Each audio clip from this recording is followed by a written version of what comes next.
Meet Lana, the supreme artificial intelligence entity of Kailo, and your latest Altered DPS in Tower of Fantasy is alive, and what a time to make her debut. Every altered being in Tower of Fantasy is expected to bring something special to the table, and naturally, you'd expect Lana to be no different. Except this time, she goes above and beyond with her array of skills and never seen before dimensional mobility. So, how much do you know about Lana and what does she do for all elements? Let us find out. Lana is an altered DPS that is similar to Nola, who possesses the ability to change elements at will. And while Nola only toggles elemental switches, Lana is able to perform variations of attack combos that benefit DPS, benediction, and tank resonances as part of her kit. Whatever element you choose for Lana, she will provide resonance for the team, so for the first time ever, you can use 3 altered weapons to simulate an elemental team. Wow! Lana's Charge and Shatter are the usual 16 and 14, and again, it's the same damn thing. As for a special field trait, she provides AoE damage if you're using her in a mono-altered team, and when you switch her to one of the 4 elements, she instead becomes an off-field DOT weapon, dealing some damage over time. Nothing big and pretty similar to the other weapons that have the same abilities. Now, before we get into her skills and rotations, I must take a moment to introduce her movement ability, which is pretty unique and nauseating considering the fact she will make some of you dizzy with her dimensional warping movement tech. Those with motion sickness, including yours truly, you have been warned. There are 2 methods to Lana's traversal ability. You're able to toggle it in her weapon settings, this 3rd tab over here, and you'll see 2 options in it. The first one, by holding down directional dodge, you're able to float into the air, like a magician's levitation trick by the way, and move freely like the all-powerful entity she supposedly is. By pointing the cursor in any direction and clicking, Lana will fly towards that direction like a cannonball, allowing you to pan the camera around to change direction at will. Impressive stuff, and at the very least, something new. You can move left and right in mid-air, however, I guess that's a little bit of limitation there to spare the other weapons some value in using them. Also, in this mode, and when you land on any surface or walls, you're able to shift the gravity in your favor, warping it as if you're standing on the walls. Do pay attention though, because your stamina is actively draining in mid-air. If your stamina runs out, you will exit this mode. So this is the first gravitational tech. God, I'm getting dizzy just from that. The second one is gonna get you good. Toggling it allows you to fly around and you control the camera by panning the controls accordingly. See? Absolutely disgusting. I gotta say kudos to the developers for trying out new things, but seriously, it's gonna make some people dizzy in no time because this kind of movement is crazy. Fortunately, you get to choose whichever mode you're able to stomach, so enjoy flying around like a bird, y'all. So to summarize her flight, by pressing the direction key and holding down your dodge button, you will enter her flight mode, which is a free-form, single-directional, fast-moving flight ability. In mid-air, using dodge can trigger a scope for you to change directions by clicking on it again. In this mode, you continuously consume stamina and you're able to move freely in air, on walls, and even hover on water. Holding down dodge again will halt your movement, and pressing the attack button in flight mode will propel you towards the direction, launching an attack and removing your flight after you connect. Pressing the special key, X by default, will also get you out of the flight mode. Lana has 2 types of flight cameras you can choose from. By accessing her settings over here, you will be presented with 2 forms, surrounding mode and classic mode, with surrounding mode based on clicking and targeting, while classic mode is using your camera to pan around while flying. Just pick the one that's right for you. Now, let's talk about her skill set. Lana has an interesting kit in her normal attacks, allowing you to replicate DPS, benediction, and tank moves. What kind of moves, you may wonder? When you perform her normal attack combos, the last hit of the sequence is different depending on which mode you're on. These modes can be toggled in her weapon settings, same place as where you toggle Lana's elements and also her flying modes, right here. You'll see there are 3 branches you can choose from. To make it simple, the order goes by DPS, benediction, and tank, 1, 2, 3. By default, DPS is toggled.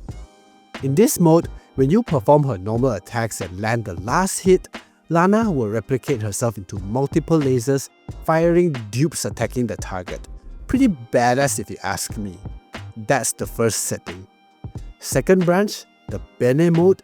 When you land the last normal attack, the effect is different and this looks like a screen falling down or something like that. That move heals you like how a Bene main would. The third branch, Fortitude mode. 1, 2, 3, 4, 5. The last hit has something like a pillar of light effect. That light wave in fact taunts the target like how a tank would. Each of these branch attacks allow you to utilize Lana whenever you need that special effect. DPS, heals, taunts, you name it. You can also toggle them by holding down dodge for a brief moment. This inner cube of hers will change appearance depending on what branch attack you're performing. Kinda cool. Now, let's talk about her skill. Lana, similar to other altered weapons of mass seduction, greatly benefits your elemental teams when she swaps to the respective element resonance. Each element has different multipliers and cooldown timings to match their meta team rotations. Casting her skill is similar to Void Piercer where you can immediately swap away and the skill will still be running in the background.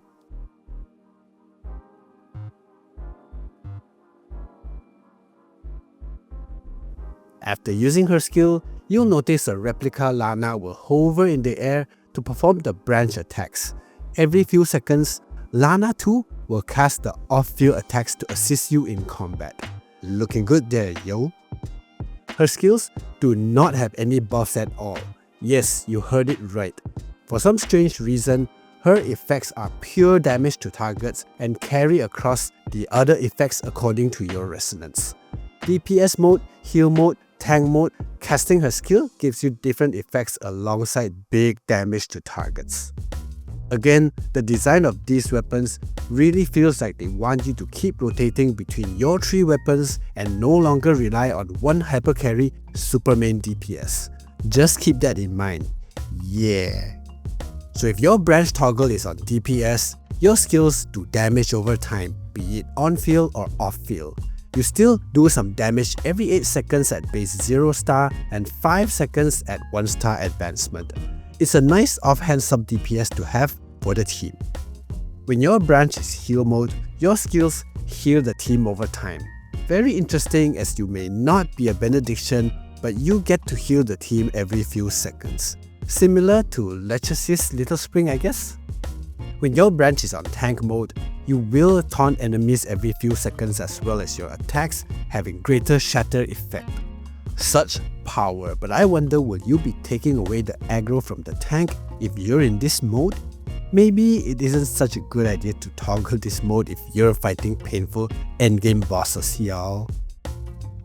So to summarize her skills, Lana is equipped with 3 different types of attack passives: grouping, healing, and taunting, which you can toggle through the settings or perform dodge holds to activate them. Swapping off from Lana's weapons will allow her to assist attack every 8 seconds for base 0 star and 5 seconds for A1 weapon advancement. Assist attacks depend on what mode you have toggled her on.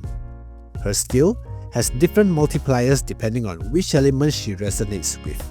As a sub DPS, you just have to use her skill and swap to your main DPS weapons and she will take care of the rest.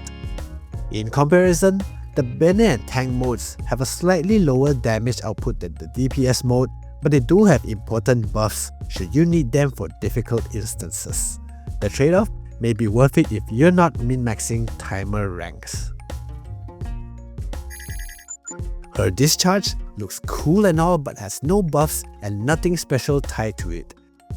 However, she does behave like Void Piercer. By using her skill, you're able to remove the Discharge instead of jumping or dodging to cancel it. Smoother for rotations, but you don't get the Discharge damage unlike Void. Oh well. Trade-wise, Lana does not offer much for DPS teams. Instead, her trade is more of a utility, allowing you to attack while hovering on walls. For meta teams, you're better off using the respective traits of the main DPS weapons. On the relic side, the preferred relic of choice would be the buff dealer at minimum 2 stars, best performance being 5 stars. Second relic would be the Battle Eye Mark II at minimum 2 stars, best performance being 5 stars. Other relics such as the rifle, mask, bubble gun are all usable if you don't have the Mark II or buff dealer. F2P players can still go with the Koan 2 stars and Omnium Shield 5 stars in place of those premium relics.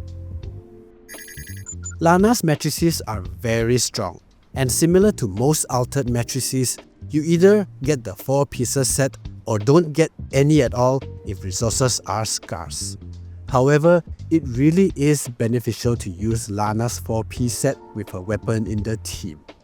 Her 2-piece boosts all elemental attack and is not tied to her weapon, meaning you can use this on other weapons in the event you need attack bonus stats. What is tied to her weapon is the crit resistance shred that comes with it. Very good for endgame content and pesky bosses that have crit resistance at high levels. This would need her weapon in the team to activate it. Also, in her flight mode, you use less stamina when you have this 2-piece set equipped on the team. Lana's 4-piece set boosts final damage, not tied to a weapon, so similarly you can slap 4-piece matrices on other teams if you want the attack and final damage boost. Equipping this set with a weapon gives you additional all-elemental damage boost and crit damage boost as well. A lot of DPS buffs indeed. Honestly, even for free-to-plays, you want to try getting her 4-piece if you intend to run mono-altered teams. There aren't many good background matrices for altered teams, and we all know you still can use the Skylars, Crows, Fenrirs and any matrices that alter your attack and crit damage stats. But do bear in mind, with the introduction of Lana, mono-altered teams no longer rely on only these pure attack stats. For elemental teams, it's best you get Lana's 4-piece matrice set and combo them with the respective matrices of your other weapons.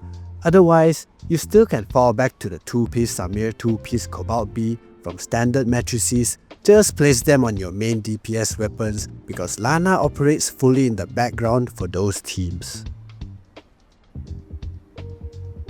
With the introduction of Lana, she opens up a lot of possible team comps depending on what element you pair her with. In her altered domain, Lana replaces Nola or Void Piercer as the main DPS of the team, provided you invest in her. Base Lana won't be able to match a fully buffed A6 Nola as the main DPS, but if you have at least 3 stars in Lana, using her as the main DPS performs better for the altered team.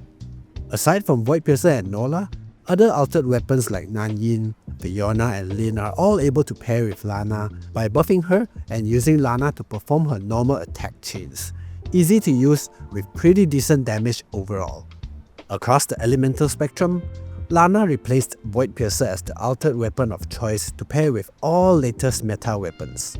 Each team has an approximate 10 to 20% increment over the Void Piercer teams at maximum investment. And for those who are looking to pair altered weapons with one elemental main DPS, fortunately Lana is able to swap elements at will, so you're covered. All DPS mains, including you, Matrices, can pair well with Lana and Void Piercer to satisfy your sequential needs. Amazing. Looking at the DPS charts, Lana is a direct upgrade to Void Piercer, but as it stands, she will matter most in content with elemental resistances, as she provides a lot of shred, bringing all teams up to a similar range and normalizing shred across the board.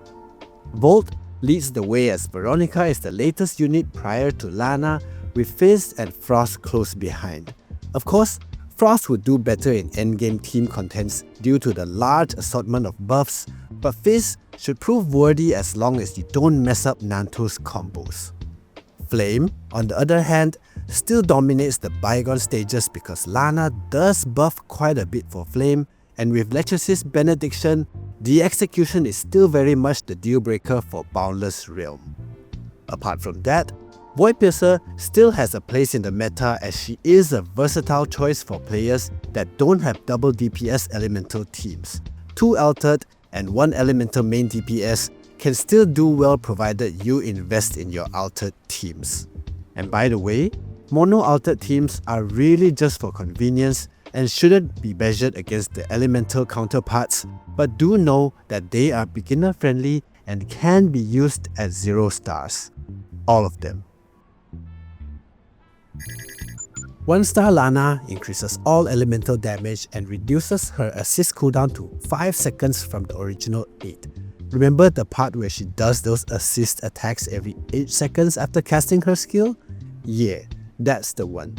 This advancement is a decent boost to her DPS and worth going for. 3-star increases final damage and gives you a protective shield every time you use her final attack chain. Those DPS, Benediction and tank moves I mentioned earlier, making this advancement a good mitigation buff should your team require it.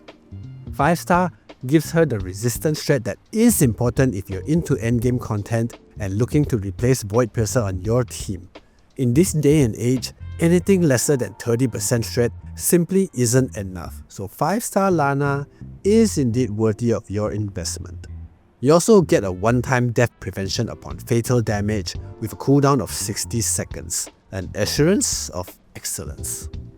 6-star Lana is purely damage buffs, increasing final damage and more elemental damage, with 1 more damage increment if there are more than 1 enemy around you. Probably good for clearing mobs, and that's about it. In terms of recommendations, Lana's advancements are heavily damage oriented with some mitigation effects that may come in handy if she's your first character you invest in. The good thing is, Lana is completely usable at 0 star. All her skills, features and traversal are unlocked at a base copy, and any other upgrades are more for quality of life DPS and upgrading yourself if you have a high level Voidpiercer. However, given that Lana is an Altered unit and y'all know how influential Altered characters are, I'd still recommend investing in her. Get those 6-star weapons, 4-piece matrices, and have a peace of mind for a good 6 months or more. In fact, Altered characters should be able to last a whole generation of units, so it's always worth digging deep into your pockets and getting the job done. Totally worth it. As we prepare to close out the Kailo storyline, Lana arrives at a good time to shake things up and take her place as the best in slot Altered Queen. Her element changing ability also works well with Voidpiercer, thankfully. Being the latest Altered unit, she does provide a lot for the elemental teams and even more for the mono all-Altered team, replacing Nola as the main DPS with an easy rotation and a lot of power packed behind it. Not to mention, she being able to fly to the sky with some crazy flight moves is taking exploration to a whole new level, for better or for worse. What do you think of Lana? Does she live up to your expectations? Or are you waiting to see what's next in store for us? Let me know in the comments below and I'll see y'all in the next one. Lana.